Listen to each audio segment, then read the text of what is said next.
দোয়া তো করছি, তবু কেন কবুল হচ্ছে না?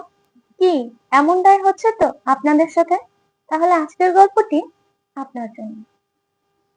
একটা মেয়ে প্রতিদিন তাহাজ্জুদের সময় উঠে নামাজ পড়তো এবং আল্লাহর কাছে বছরের পর বছর একটি জিনিসই দোয়া করে যাচ্ছে।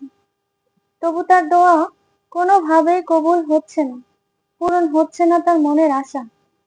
সে একদিন অনেক কান্না করতে করতে আল্লাহকে বলল, হে আল্লাহ, আমি তো ভালো কিছুই চাচ্ছি, তাহলে তুমি কেন কবুল করছো না?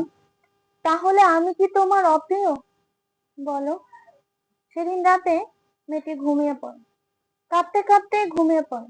ঘুমানোর পর সে স্বপ্নে দেখে একজন ফেরেশতা তাকে বলছে, হে আল্লাহর বান্দা, তুমি দোয়া করো, থেমো না, তোমার দোয়া লেখা হচ্ছে।